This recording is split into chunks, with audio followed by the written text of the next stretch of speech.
Morning friends. आज सकाल सकाल कौन 4टा राति आम बाहरी पड़ीचु।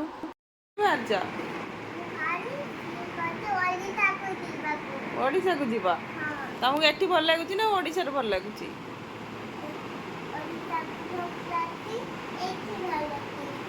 एठी भल लगुच आ एठी रही जीवा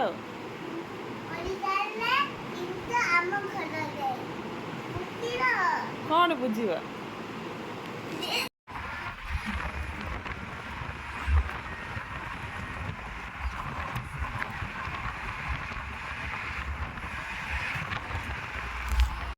एपटे पूरा माने सकाळ होउची पूरा भोर होउची सूर्य उदय होउचंती। आमे पहुंची गलु विद्यासागर सेतु पाखरे। तापर जोरे भोक लागुतिला कहीं राति आमे उठिक आसीलु ना एत जोरे भोक लागुतिला। तापर बाटर रहिलु ब्रेकफास्ट करिया पई। हमर ब्रेकफास्ट थिला पूरी तरकारी आ मसला डोसा आ पुअर प्लेन डोसा थिला।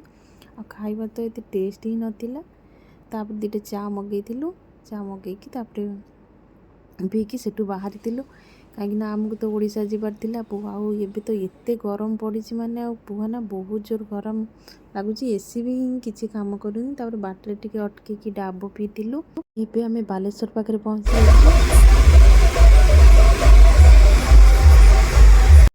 से दिन रामनवमी थिला। देखंतु कि भलिया पूरा रास्ता जाम को भलिया भिड़ आ लोक माने ये खरारे भी एते बळे माने गोटे दुईटा बेले जो खरा गरम ताहादेर भी पूरा डीजे बीजे नहीं लोक चलती पूरा भद्रक रु आली पर्यंत माने जोटी देखिबो पतका लगी।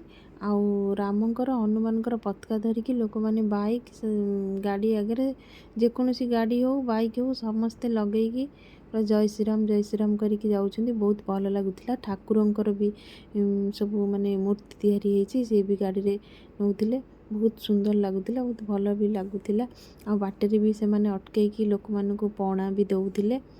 मु माने जानी नथिली आम ओडिशा रे रामनवमी रे माने एते एभली भाबरे करंती बोली कि काइना छोट दिन मु देखिछि राम मंदिर हमर जोटी अछि सेठी भल भोजी करके हुए राम मंदिर रे पूजा हुए एमती।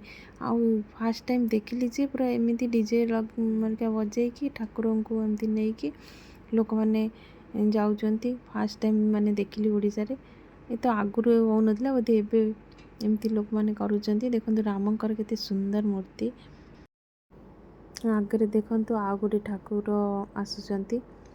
माने एटी पूरा भद्रक सारा माने जोटी देखिबो टिके छाड़ी टिके गोटे नेखा ग्रुप माने हेकी एमती गाड़ी रे ठाकुर नेकी जाउचंती। जोरसोर पतका ये बोधे भद्रक रे एटा बहुत भावरे रामनवमी पालन करती। आमे तो देखी नथिलु फर्स्ट टाइम से दिन मु जाइथिलु बोली कि देखिली एते बहुत माने बहुत बड़ आकार रे सेठी माने जोटी देखिबो पतका का समस्त घरे गाड़ी रे सब आड़े खाली पतका ही पतका।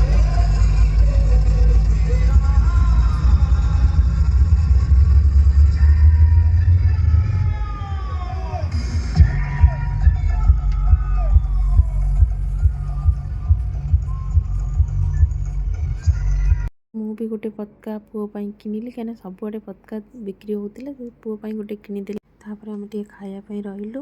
मु मोर गरम होता बोली पखाड़ भात ही मगैली। पखाड़ भात सहित शाग भजा भिंडी आलू भजा और बड़ी थिला आ ता सहित छतु आउ पणस कटा भी थिला से तांकर गरम भात खाइले। तापर सेठू खाई सारिकी बाटरू टिके मीठा किनिलु। मीठा किनि सारी एबे आमे पहुँची गलु पतरपुर पाखे। पतरपुर मतलब 2 किलोमीटर होची शाशुघर गाँ। आज वीडियो जब आपण मानक भल लगी था निहाती भाव लाइक करेंगे।